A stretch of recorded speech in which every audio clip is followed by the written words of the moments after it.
Welcome to Mechs, Myth, and Magic, episode 6.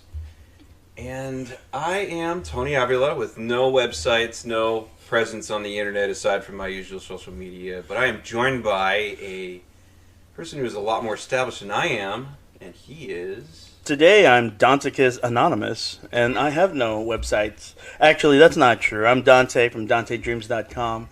Come visit my stuff. I've got a webcomic. I'm writing a book.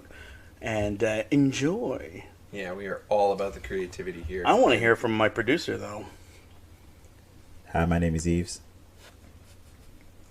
As stoic and laconic as always. That was the Barry White voice. My name is Eves. My name is Young Eves. No, we love picking on him, but yep. Do you have any questions for today? What's Do I have any questions for today? What are you thinking about today? Let's see what I'll pull out of the hat that was text to me. All right, so Dante. Yes. I'm gonna go. I'm gonna stick to it this time. So. Doesn't have to start with me. I'm gonna start with you. Okay, all right? It's me. You're then. the other person on camera, so I'm gonna start with you. Let's go with favorite genre movie. Which genre? Let's go with... I'm going to step out of my comfort zone here. I'm going to go with horror. Yes! Okay, so horror movie. My favorite horror movie and the movie that scares me the most. Those are two different things, okay? So my favorite horror movie to enjoy is The Thing by John Carpenter, 1980s version. Yeah. I stole it from you. Oh, then maybe I should do another one. No, keep going. Okay. So The Thing, I mean, just a pure awesome horror movie, right? And it's aliens, it's spooky, it's man, if you're watching it for the first time, there's a part that's probably going to get you. If you can buy into the universe, there's like 15 guys stuck in an Arctic base. Right? Research facility. And then something happens. And that's all I'm going to say. Something happens. It's so good. Oh, we're not. I don't think you're going to spoil a movie that's like 30 years old, right? Yeah. No, because we might be introducing people to it. So, okay, you can talk more about it. First of all, there is a there's a prequel to it. There's a 2011, 2012 prequel to it, which is not a bad movie. But I suggest that you watch the original 1980s John Carpenter thing. I'm saying all that detail because there was actually a 1950s version, and it inspired John Carpenter to make this movie. And both versions are kind of an allegory or allegory. They're kind of a symbol of some kind of real life thing that is scary, and yeah, in the 50s version, it was the Red Scare. In the 80s version, I'm not even going to tell you because you figure that out for yourself. I am recommending that everyone go and watch this movie now. Buy it. I can't think of what it would be. Buy the digital version. No, it's definitely something. But but I don't want to talk about it because I don't want to give it away. But the scariest movie for me, which is not my favorite horror movie, but I'm just going to mention it. Is a movie called Jacob's Ladder. It's a late 80s movie maybe, by, who did that movie? Jacob's Ladder. I think it was a Verhoeven movie. He's the guy who did Fatal Attraction, a bunch of these sexy 80s movies, right? I say that because there's a lot of that in that movie. But it deals with demons, perception of reality, and surprisingly, it doesn't have a bad ending. But it also, some of the horror imagery, totally inspired, what was the movie that was in the burned out town, or the game that was in the burned out town, Pleasant something? No. What? Pleasant? The game? Yeah, there was a game and then there was a movie series, and it was about this town where it was on fire. The coal mine underneath it was on fire. It's actually an actual place. Silent Hill. Okay. Oh. So it inspired a lot of the imagery in there, some of the horror imagery. So some of the stuff in that movie was just really, truly haunting. And, and that was before I had a spiritual footing. Mm-hmm. And it's one of those movies that man, if you don't know what's up, it's it could really hit you on a psychological level. Gotcha. I'm just going to say that. So, The Thing and Jacob's Ladder. Go watch both of those if you know what's good for you. Just kidding. Wow, it sounded like a threat. Just kidding. All right, so I'll answer because I know the man in the chair will probably want to keep his answer brief. Or you want this one? Okay, Eves. All right, I can answer. Eves. Please, Yes. It's funny. I like how you answered your question, Dante, as far as your favorite horror film, and then something that actually scares you. I'd say my favorite horror film would be It. As a recent, The recent one? the most recent one. Yeah, that one was really good. I think it was Andy. What's his name? Muschietti. He's doing Flash. Yeah, I heard that. Yeah. He was I'm tied to worried the about that Robotech. one. He was tied to the Robotech movie for a while. Oh, was he? Yeah, but Ooh, okay. but I don't think that movie's ever being made.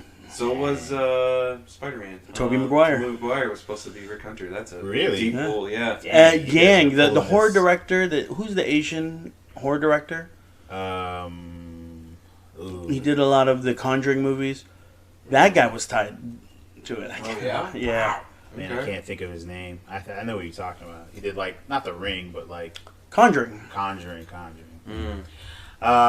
Well, yeah. It was really good. Part 2 was okay. It wasn't as good as the first, but if anybody wants to watch it, they can go ahead and do that. It's pretty entertaining, aside from the scary jump scares and all that stuff. Scariest movie, I think I would have to go with something from my youth, which is Child's Play 2. Yes. That messed me up for Child's a very, Play. very, very long time.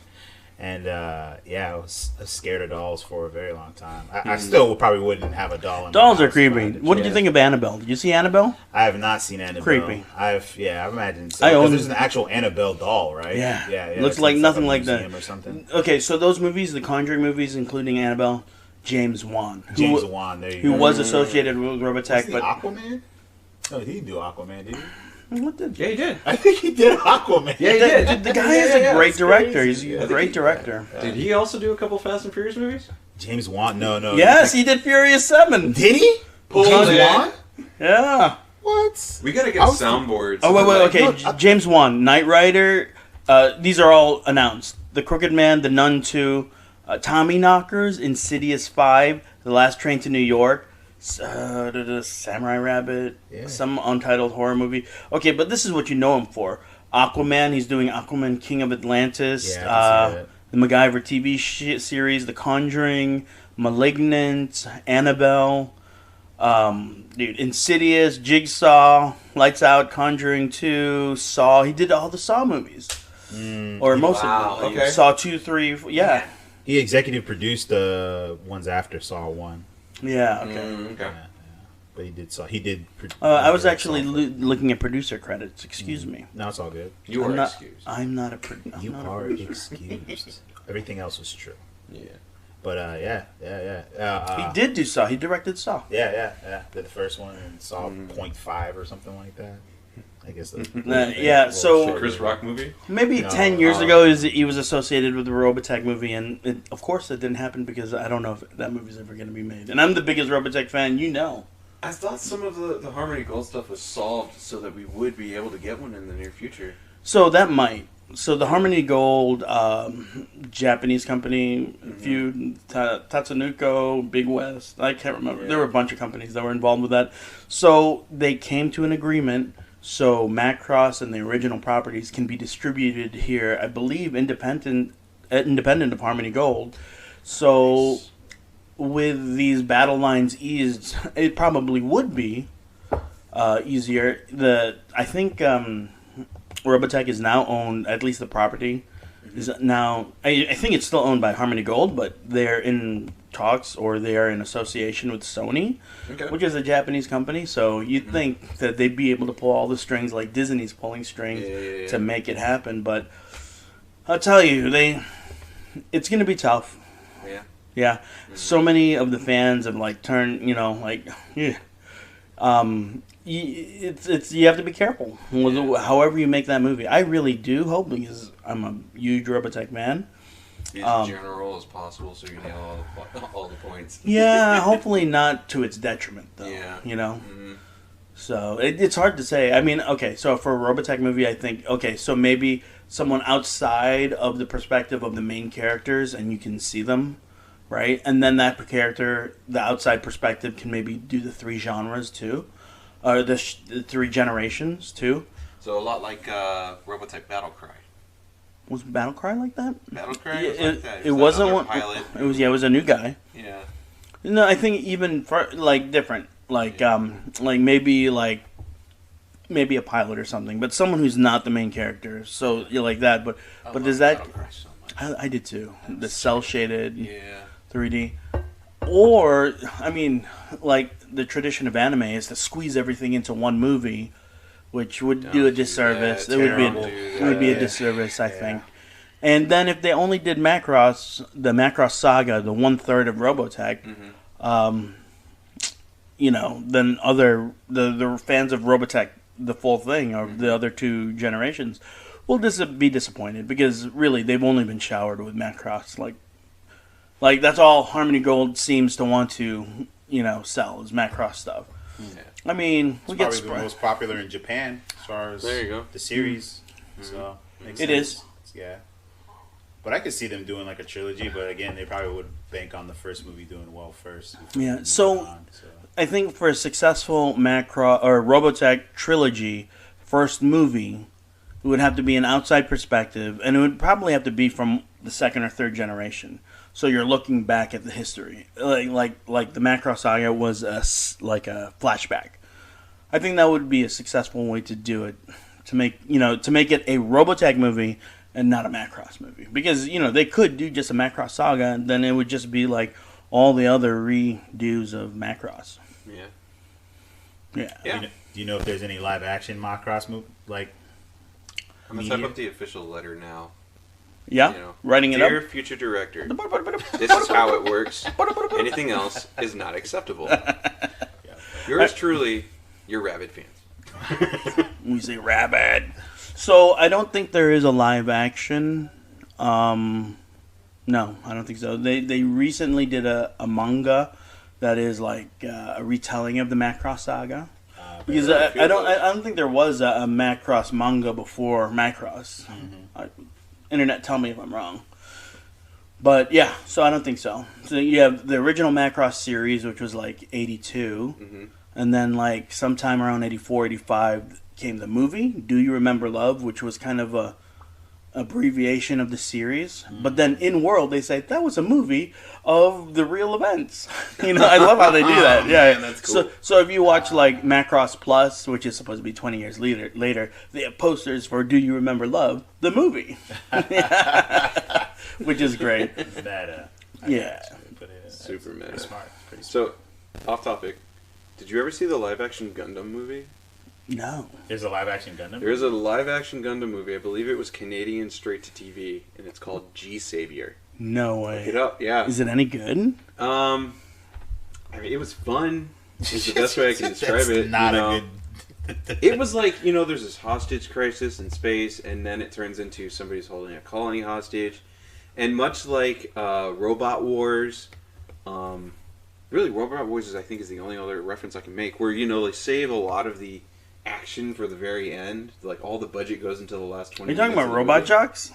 Robot Jocks had a lot of the robot action splintered throughout the movie. Robot Wars, the sequel, the Mega 1 didn't show up until the very end. I'm looking at it now, and I'm not hating G-Savior. Wow. G-Savior was fun. It was theatrically released in Japan on June 18th, 1999. It was theatrically released. Okay. The In way that I Japan, know of it is it but was a it's Canadian Canadian movie. It was made. a No. Canadian TV movie. It is It's a Canadian movie. Yeah, it's Okay. Canadian live action television film. Nice. But it was theatrically Dude, released they're in Japan. wearing... Okay, so they gave it its own theatrical run in Japan for the fun of it. All right. But before we were recording, how we were talking about Starship Troopers? Yeah. The background troopers here are wearing Starship Trooper Yes, helmets. they are. Those Starship Trooper Are helmets appear in everywhere. everything sci-fi. It's so funny. But I want to get to this real quick. G-Savior is hilarious because it's one of those moments in my life where I had a buddy of mine who also loved Gundam came over to my place. Mm-hmm. He was like, "Look what I found at the dollar store." Yeah, the movie? Yeah, he found G-Savior at the dollar store. Wow. And it was one of those moments that kind of changes your life as a child, where you see this super hokey thing, and you're like, oh, "This is the best thing ever," you know. And I was already a Gundam fan, so to find out that there was an actual live action Gundam movie, I'm totally watching this. We should totally do a viewing party. All right. Oh, hey. Just a reminder. So I haven't answered my question yet, but yeah. Sure. Just a reminder. I mean, we're talking to the past, to the future, whatever. Mm-hmm. But Halo's coming out soon. Yeah, Halo's coming out. We should do a react to it. Yeah. Hey, if anybody ever watches this on YouTube, you know, just gonna be sitting there put it in there. I am. This is the reason I don't like react videos, because they got to overreact. Well, yeah, because the people that usually do those are super animated. Their personality is very live and bubbly. So they, like, if you go to a sports game, they're the best people to go to stuff with. You know, I am not that guy. I watch things and I go from like to my face just shifts the entire time. That's really all I am. I'm pretty sure those people are like that too, Tony. It's just for the cameras. No, I mean, like if you go anywhere with Brandon Serpa, like that dude is a living cartoon. Yeah, I was He gonna is. say Brian is like that too. Yeah. Those guys are cartoons. These are people that we know Yeah. that are just like, they're louder than life, and we love them for it. Those are the kind of guys that should have... At times. At times. Sometimes it's unnecessary. What? She turned into a Titan! It's like, oh, come on, This dude. is totally going on the internet, hey, and easy I dog. will reference this episode to them for you. So. Go ahead. But, So we should do a react. A react. Who knows? If it sucks, it sucks. If it doesn't, then we can put it up like right away, the day of the episode. Yeah, Anyways, right. back to you, my friend. Oh, man. Okay, so... I said this was out of my comfort zone. I am not a scary movie person. If I go with a movie that's scariest to me, I'm going to be a little vulnerable here on camera with the world. E.T. is the scariest movie I've ever watched. That is right. Oh my god! I despise E.T. Not because it's a great film, not because it's a classic, but because there's this moment where a little kid's in a chair in the backyard and they shadow focus in on this creature that raises its arms. It looks like E.T. is trying to freak this kid out. It really does. Their first meeting, and this little butt of an alien decides, like, oh, I'm gonna scar this kid for life when he meets me, as opposed to being a friendly alien. Yeah, they go on to be best friends, but that moment where he's in the lawn chair scarred me forever. I can't look at things from a background lighting anymore. Like that. It's no. Yeah, when I learned this about you, how you had these special feelings about E.T., I was like, man, how could you hate E.T. like that? How could you be so... And then I looked at E.T., and E.T. is an ugly, freaky-looking guy. He had those bug eyes and I mean, I have great memories from watching that in the theater and saying, oh, E.T., Yep. you know? But, yeah, he's ugly. And, funny story... we used to live together, like, I don't know, 5, 6, 7 years ago. Anyways, some amount of time, yeah. We lived in the same house, and I was watching E.T. with me and someone we were watching E.T., and when you open the front door, you see the the TV, and that day, Tony came home, he opens the door, he's like, what? Oh. I was like, what? What's wrong? Audible sadness. Audible, like, that was a strong react. That was a strong. I was like, oh, I was like, what? How can you hate E.T.? I've never seen the movie. Yeah, I watch it about once every 10 years because I do like the movie. I do. The story is very classic. You know, kid finds something and befriends it. You know, and then it has to let it go in the end. It is a classic story. Spoilers. You know, yeah, spoilers for a movie from 1980 something. But yeah, it's only 40 years old. Hey, I'm totally gonna spoil the thing in a minute. Anyway, oh, okay. after I spoiled Attack on Titan for Dante, I'm ready to just spoil everything. No, there's so much stuff he doesn't know. I went back and listened to the episode and was like, yeah, I'd totally ruin that. Tell us what your view of the thing. Come on, you said that was your favorite. I'm not done with E.T. yet. Oh, let's go, E.T. Wow. I feel like this is a movie that I'm going to have to get over that fear because I will have to show this movie to my sons. Hopefully they have the same reaction. Oh, I'm not showing it to them until they're in their 20s, but...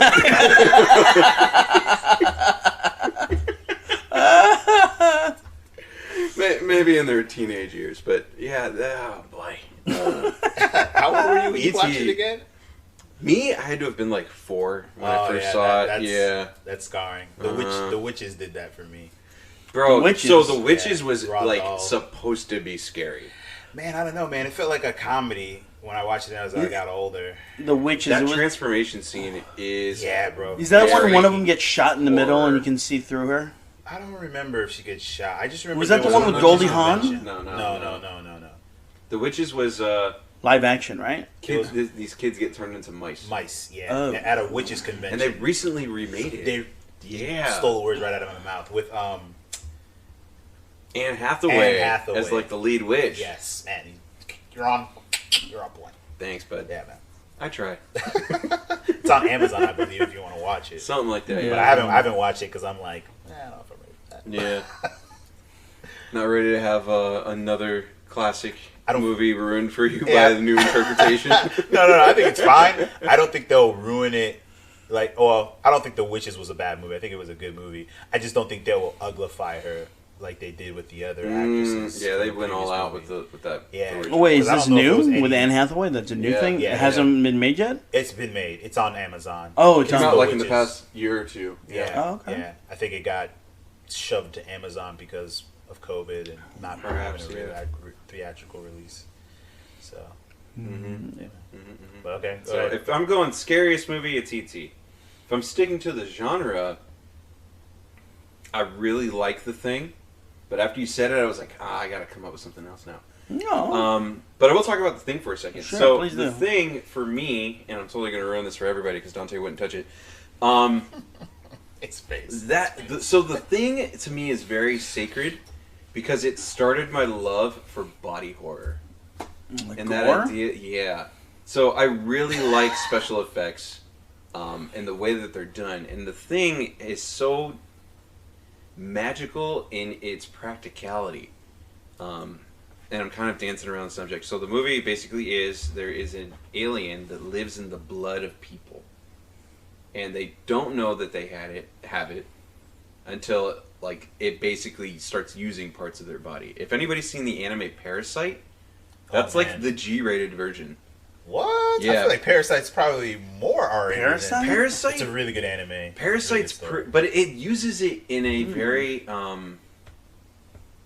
Well, the person's no longer alive once they get yeah. taken over. That's Like, no longer the person. The Thing is super. I feel like it's the same kind of concept though. I feel Yeah. like the person's like Yeah. imitating that person until it's exposed. Yeah, I guess. Yeah, you could it's say like that. in camouflage. It's like you don't werewolf or mafia. If you've Yes. seen Parasite and you want to But know horrifying. what inspired Parasite, go watch The know the Thing. thing for sure. Yeah. For sure. Really So good anime. yeah, And I think it holds up. Based I on think manga. Absolutely. if you can put yourself in that situation, because we have Arctic bases there, if you can put yourself in that mindset, man, it might freak you out. Oh, you don't have to Bro, put yourself in the isolation. mindset. You can just watch some of those scenes, like the CPR scene. Mm-hmm. Man, that. If we're gonna watch it, you'll know. It's You'll know it when you know Aliens, it. but in the Arctic. In a way, Alien, maybe. yeah, a little bit like yeah, Alien. It was sorry, kind of like a sorry. sci-fi horror, kind of. Mm-hmm. Yeah, But nice my- blending yeah. of genres. My yeah. love for body horror eventually led me to Guyver. And Oh, no wonder why you like yeah, that so I much. love The Thing because it eventually led me to one of the most beloved anime of my childhood. And that's so sad that I have to say that I fell in love with Guyver when I was like 9. That's not a movie for 9-year-olds. I mean, Well, the movies, even the series. I watched the movies first. I watched the one with Mark Hamill where they advertised him as the hero and he's totally a side character. And, I got into the anime afterwards. But, like, I keep saying body horror. Body Yeah. horror is this idea of the horror doesn't come from the suspense or the concept. It comes from the visualization of things that are so grotesque from ordinary things. The human body we are all used to. We know what it looks like. When you take and manipulate and I want to say ravage, but it's beyond the idea of gruesome gore. Because gore is like blood and bone and muscle and things like that. body horror dwells into this idea of like the unnatural from natural. You know, Like Dead Space. very Dead Space, very much so. Yeah. Dead Space freaked me out. Have you ever played Dead Space the game? Bro, I don't play scary games. they did that game so well. I think that's the only I scary got game about I've played. 15 minutes into Dead Space and was like, yeah, I'm watching this on YouTube. I'm not experiencing this on my own. I'm fortunate enough to even be playing Elden Ring right now because that game can be scary as well. Is it scary? Yeah, it can be. I've heard some horror stories of like people checking their maps and suddenly they're attacked by giant lobsters. Oh, yeah, Nah. there's no pause. There's no pause in that game for sure. Yeah, Is that like part of the Oblivion myth, or it's part of the Dead Dark Souls series. Dark Souls? Yeah. Is it like Software. adjacent or is it No, it's part its of own, the actual? It's its own okay, thing, yeah. but it has so, it's very much Dark Souls type of feeling, like the gameplay and everything. It's made from the same company. where the creators are laughing at you because you want an easy button. No, there's no difficulty setting. You just play the game and you get good. You know, Get good, son. yeah, that's it. You know, George R. Martin was involved in the story. And Oh, yeah? all that stuff. So Can it's I got a just pretty say- interesting story. Better stories than I would imagine the other ones had. On the subject of get good, I know we're bouncing around a lot today. We're kind of just shooting. It's breeze our here. nature. Yeah. I think it's okay. Go. My favorite thing, as of late, is whenever I sit down to play Halo and I'm on Halo Infinite multiplayer. Mm-hmm. And my son once heard me call somebody dog water under my breath. So now, every time I kill somebody, he will go, dog water! And I had to teach Ronan, like, we only say this when we're playing video games. We never tell anybody they're dog water in real life. He's like, got it, Dad. Dog water! Speaking of which, we gotta play, bro. We gotta play some I've because seen your requests a couple of times, but I've just been so brain dead these past couple of days. I hop on Mass Effect for like 15 minutes. And then I'm like, I get into a conversation, I'm done. I don't want to make any decisions anymore. Good night. I got you. Man, it's all instinct, man. When you pull that trigger, pop, pop, pop. They've got this new tactical version where it's kind of like SWAT, headshots. Yeah, I've been playing a little bit of that.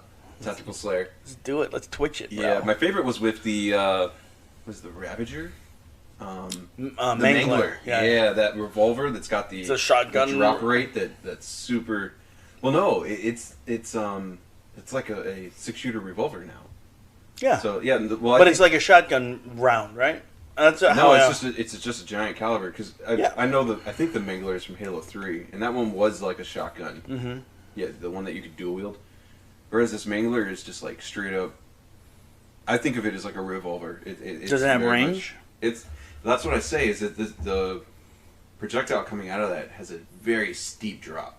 So you've got to like sometimes kind of arc it to get people long distance. So the way I use that is I shoot people in the face. Yeah, And then you hit melee. them with it. Yeah. Because The way to go. there's a big double knife on it, Yeah, so yeah, it's yeah. like. But I always imagine that as like a pistol shotgun, Yeah, a revolver it's a 3-shot shotgun. kill. Is it? So yeah, if you time that right, you can get fools. So I like it. Okay, hey, favorite gun in Halo. Ooh. So let me answer my first question. I'm sorry, what was your first? Yeah. I thought we I've been didn't finish dancing the horror. around it. We've been tackling certain movies. The horrors? We started with, Okay, yeah, go, yeah. go. You know, we tackled E.T. and my fear for a cute and lovable alien, and my love for body horror. Camera's gone. No way. Yeah, my love for body horror with. Well, I'm gonna clap just to sync it up again. All right, go. I guess where we left off. Okay. So, if I have to answer the question truthfully, though, I think my favorite horror movie, sticking to the genre, is Paranormal Activity. Ooh, oh my gosh, this simple videotape, Mm-hmm. dude. Yeah, that movie kind of changed my perspective on what it meant to be scared. Bro, for real. Mostly because, I guess, my thing is I don't like slashers. I appreciate them for what they are, and I love good practical effects in anything, you know. But I just it's not something that's super attractive to me. Not a big fan on demon possession either. You know, it's for me as a religious person, that's a little too real sometimes, and I don't want that in my life. I'm not inviting that anywhere. Paranormal Activity kind of struck this medium of the spiritual while maintaining what the technology was using, and I think it created this weird sense of what if you could catch it. You know, because we've all had that moment where it was like, I felt something, or like, who put this here, you know? And that movie just, like, man, when they started putting sand down, try and catch it, like, see what was going Footsteps. on, and they could see the footsteps, you know, and Dude, you know what I saw? I saw these foolish people messing with things they should not mess with. with that movie, Yes. essentially, yes, that is very much what that is, you know. He That was movie freaked me out, man. I was done, you know. And then the second movie came out, and I was like, well, I have to find out what happened to this family. I got to see if they learn from their mistakes. No. Then the third movie came out. I was like, there's other people making these mistakes. Gotta watch it. Which one was the Mexican family? Was that the fourth one? I think that was the fourth one. What'd you think of that one? I can't remember much of it. It was good. I remember being entertained. That's kind of my like easy answer. Is if I enjoyed something, it was good. I was entertained. But me too. Yeah. I mean, I don't hate things very often. There are very few things that I hate. E.T. is one of them. So. But he sees it every 10 years or so. So how old Ronan now? Ronan, my son, is a toddler. So that's all I'll say about his age. So in 10 years he'll be a teenager, most likely? Yeah. I give it about a decade and he'll be ready for getting into his teens, and that'll be a very interesting point in life. I'm sure I'll be listening back to this and being like, you had it so good. Eves, do you have any opinions on Paranormal Activity? Have you ever seen it? Yeah, man, it freaked us out as a household when I watched it with our Dude, Were you living with Mello and everybody at that time? I was with Mello and Cliff. We went to go watch it, and then when the second sequel came out, we went to go watch that too. That movie bothered me, man. That movie bothered... I remember that movie... I was praying. I'm pretty sure I was praying a lot during the movie, and after I was like, "Please get me through this. Please let me not be possessed. Let no ghosts bother me. Nothing enhances your relationship with Jesus than looking at the exactly the dark realm." I mean, because in the Bible, it doesn't say that ghosts don't exist and like the supernatural doesn't exist. It just says don't mess with it. Yeah, there's a lot. And that's clearly what these people were doing. I was like, when the husband, boyfriend, whatever it was, when he kept on poking it, it was like, no, you idiot, what are you doing? Yeah. It's not going to end well. Yeah. It reminds me of just the whole don't mess with it thing. Delving a little bit into religion here. I think it's 2 Samuel, maybe it's 1 Samuel, where Saul goes to the witch. Saul goes to the witch of Endor, right? Yeah. Endor's in the Bible, people. Yeah.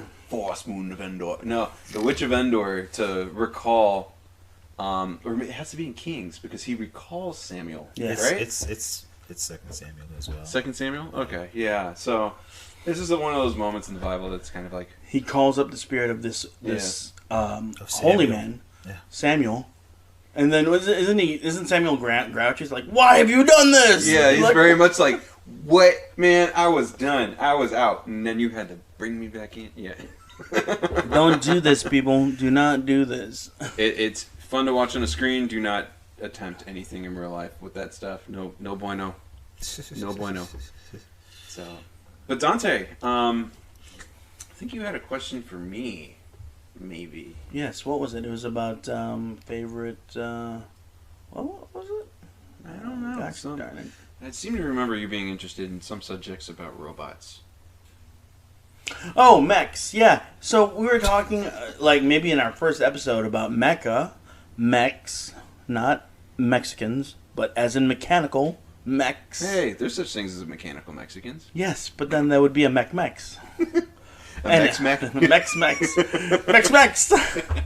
No, I mean, because I told the podcast name to a fellow, and he was like, Mechs as in MEX? I was like, no, as in mechanical. As in Mexicans? Anyways, but you and I are both lovers of the mecha, right? The Japanese for mechanical. And you were talking about super mechs versus realistic mechs. And I wanted to find out, what were you talking about? What I have an idea in my mind of what a super mech is, but what's a super mech to you, and what is a realistic mech? Okay, so it's a very interesting subject for me because I am very one-sided on it. One-sided? But enough to know the difference because I love them both. I've just explored one and kind of very slightly gotten into the other very recently. I've been into realistic mecha my entire life. And that's essentially, that's the one that we both love. That's when you're getting into your like Gundam. Veritechs. Yeah, when you get into your Robotech. It's stuff that's kind of Gundam. rooted in science and a mechanical nature, stuff that's very grounded and realistic, right? To some way or another. They usually try and introduce some kind of faux science into it. Yeah. Gundam had the Minovsky particles. Gundamium or something, wasn't it? Yeah, Gundamium was a metal. Minovsky particles were the reason that you had to have giant robots. Somebody discovered this particle that could jam all radar, so it made long distance warfare essentially impossible now. And what's the best way then to crush your enemies after you can't fire a missile from half a continent away? Gigantic robot! Yeah, apparently the answer is to make a giant robot. With a lightsaber! Well, the first ones had battle axes. So, yeah, that was the Zaku's. Zaku. Yeah, Zaku's had those heat axes, and then, the good guys were like, well, we can make something better. Knock off lightsabers. Yeah. And then there's another mecha genre, which is the super mecha. Mm-hmm. And this delves more into the... it's less grounded, more fantastical. Mm-hmm. So, along that lines, it's basically giant robots with powers. Giant robots with examples. I'm not sure if he falls under it, but one of the ones that always reminds me of it is Ultraman. Ultraman, yeah. So that was more fantastical. Yeah. Life-sized human turns into a giant. Yeah. I guess he was a mech, a biomech. Mm-hmm. Or robot of some nature. Mm-hmm. I think he was more alien than that. I love that when I was a kid. Sidekick and robot. One of my dad's favorite cartoons growing up was Shogun Warriors. Oh yeah, Shogun. Yeah, and that is another one that's considered part of the super mecha genre. Would Transor Z or Mazinger Z be considered Mazinger super? Z, yes. I haven't heard of the first one. Transor. They're the same. Yeah. Okay. It's just the American version. Got Transor it. Z is the American version. Yep. They just changed the name. And that genre spun off into so many things. One of the things that it gave us, the super mecha, was Big O. I don't know if you remember Big O. I think he's over there. Yeah, I remember that. That was like a new thing. That was actually. That's one of the more recent things that you could consider part of that super mecha. That's a super mecha. I know it's the style, but that was a super mecha. Yeah, it's this idea of, while there may be some science to it, these robots are more fantastical. And for anybody who doesn't know, Big O was a anime series that basically treated what if Batman had a robot as opposed to a bat suit. Yes. What if a billionaire that was built such a robot good series. that he could fight off aliens and monsters and evil villains with? And Robin was like a robot girl or something like that. Yeah. Big O, if you have the opportunity, definitely check it out. It's a lot of fun. I haven't even seen all of that, but I loved every moment of that I saw. I was like, I don't know what's going on here, but it's awesome! Yeah. Let me ask you, is Voltron a super robot? I think Voltron would be considered part of that super robot, as well as, I'm going to stick it in there anyway, Power Rangers. I remember we talked about this. Anything where you can just the Megazords dissolve or absolve a light or a sword out of light. That I would put that in the super mecha category. Voltron and the Megazord both fall under that. Yeah, there's no science explaining how you manifested a weapon out of pure nothingness. Hey, whoa, it's made out of light. It's both we don't know particle if it's made out of light. So I would say that Voltron was probably, and maybe Power Rangers were the culmination of the super robot idea, I think. And I'm just, spitballing. I would consider them the offspring of that genre, I think the sword actually came from the sky for the Megazord. Like just did it? Bolt. Yeah. Oh, yeah, no, he powered it up when he did that, right? Yeah, he powered it up to do the swing. Yeah, man. Yeah. But again, magical energy. Where is it coming from? Yeah, the magical energy being emitted from this sword, It's like slashing space. I'm going to definitely say that the Super Sentai and the Power Rangers, that whole thing, definitely Super Mecha, because, A, you've got a robot T-Rex and a robot Mastodon. Yeah.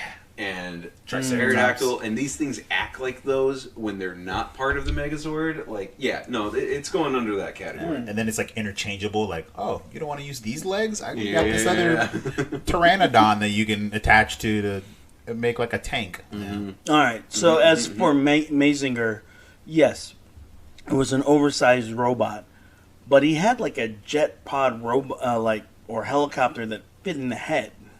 And that was a little technical, you know. Yeah.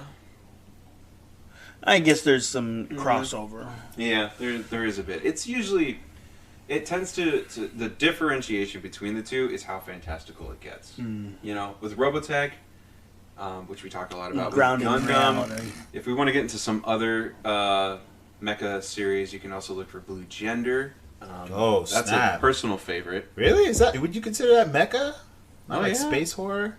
It was definitely space horror, but there was a mecha element to it. They were fighting in these like huge tank-like robots. Yeah, I got you. Because it was almost like a mixture of like, I don't want to say a mixture of, but it definitely had the vibes of like Starship Troopers. Yeah. With the bugs and all that stuff. But it's a Blue Gender. Definitely check it out if you get the chance. Another thing I would put in there is Gun Parade March. That was a big one for me. That was one that I kind of discovered through the New Type magazine. New Type. I remember when New Type was a thing, yeah. Yeah, I saw some schematics for robots in there. I was like, oh, I gotta watch that. You know. So yeah, there's a lot out there under both of those. One of the ones that when it comes to the realistic mecha that I watched a little bit of, and I can't stop thinking about it, but I've never gone back and finished it, is the Knights of Sidonia. That was on Netflix. Netflix, yeah. I saw a bit of it. Some interesting mecha designs. They look like stilt warriors in a way. They were really lean robots, kind of Ava. Yeah. I only watched a couple of episodes. I wasn't really impressed with the design, but it seemed solid. It seemed pretty good. Now that's another one. The Neo Evangelion. Ava. the movies. So what would you consider that? I'm thinking about it, man. Like, I don't know, because part one, they're more like Beast than they are robots. You know. In part one.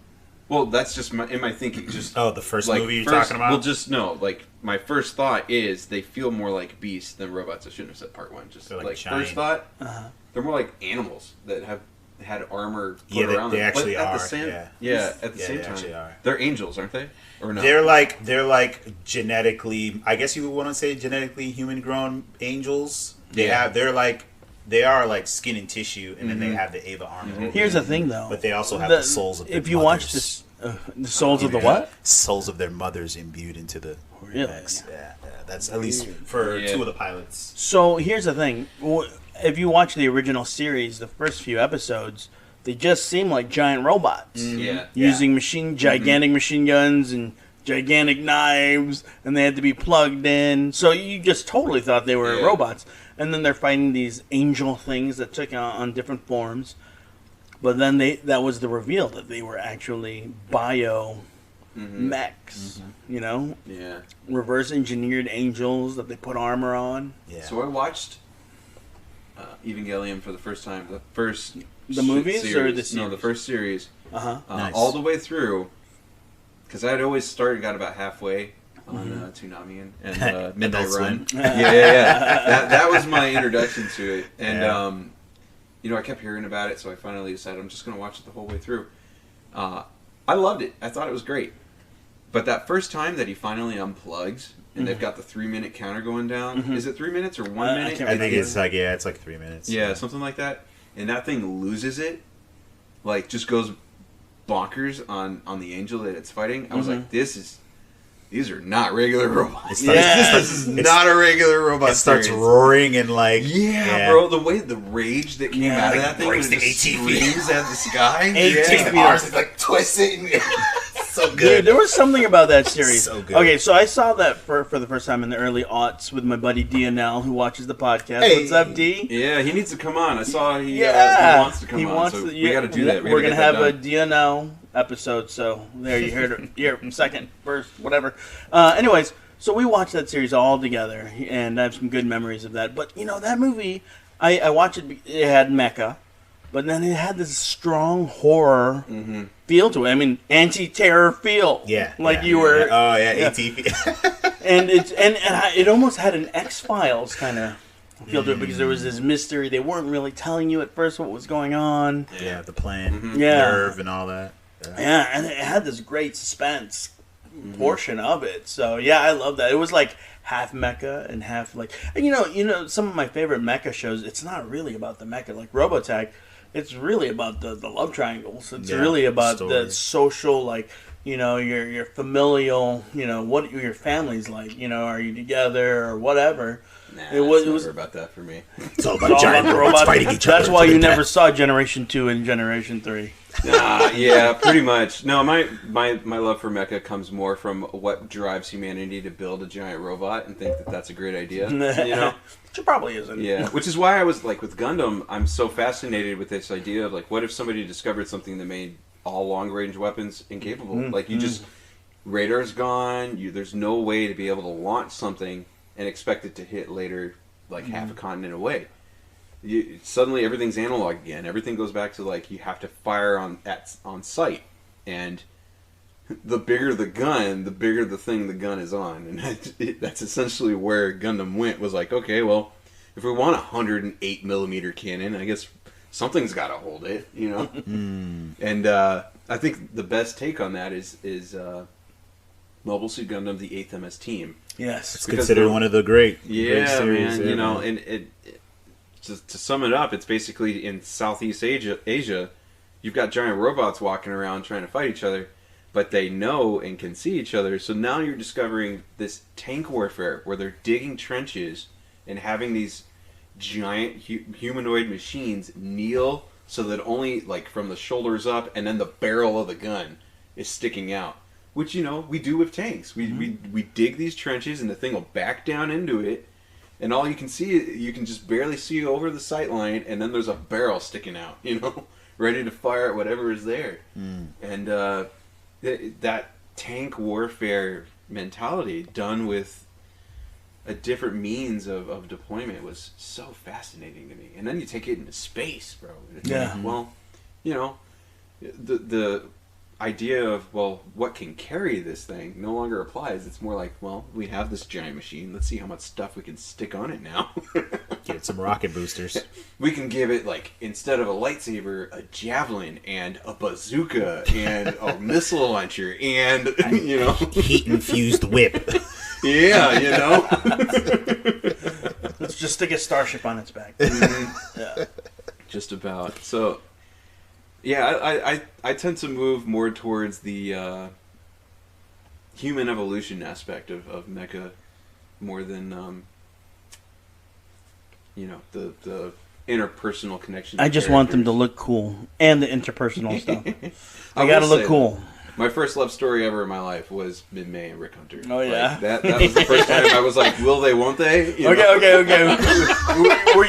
So you were not for the Lisa Hayes? Oh, I fell in love with Lisa Hayes later in my life.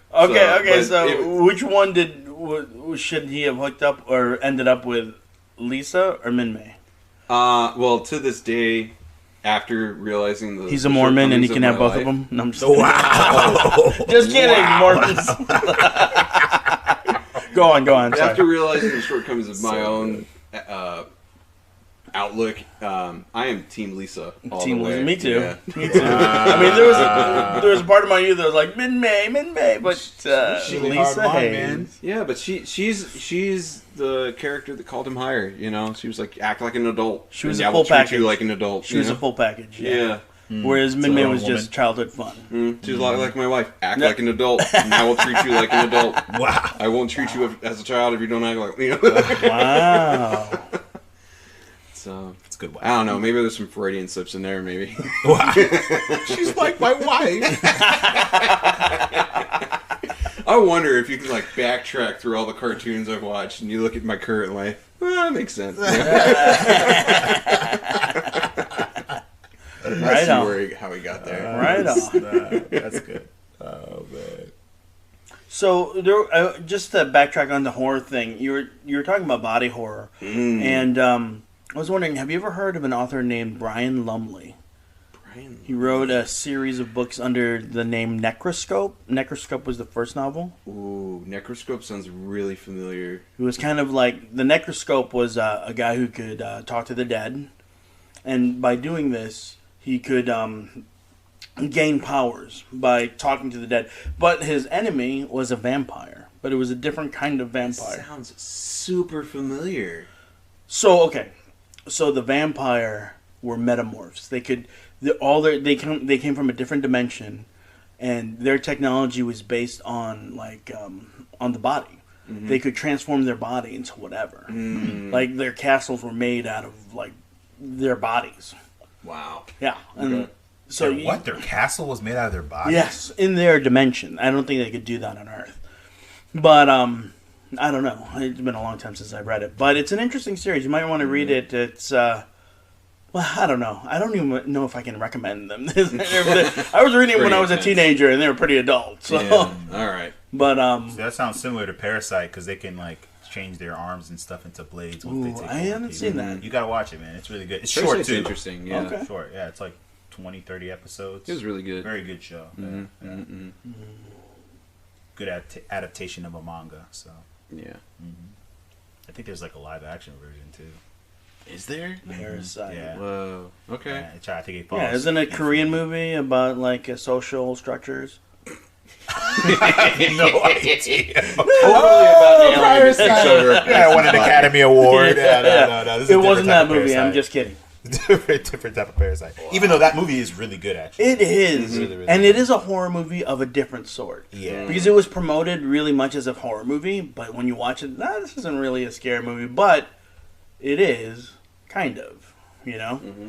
Because those are horrible situations those people were all put in. Yeah, they were terrible people. Yeah. Yeah. Yeesh. Anyways. Wow. Yeah.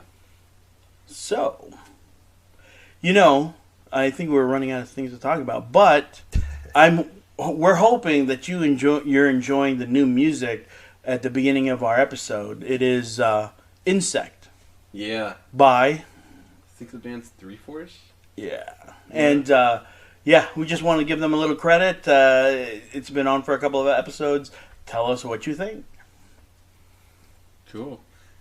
I think I think we'll wrap it up here. So this has been Mechs, Myth, and Magic, episode 6. You can find us on Rumble, YouTube, Spotify, iTunes, and anywhere where you can listen to podcasts or where podcasts are aggregated, and give us the max amount of stars, or give us a like, share us. Tell your nerd friends about us. If you're enjoying the content, yeah. We're constantly trying to figure out new ways and grow, and this is a very fluid concept. So we love you guys, and anybody that decides to watch, all 4 of you. No, we do love you, though. We do. So it's been a good time. And remember, guys, you define your own nerdiness.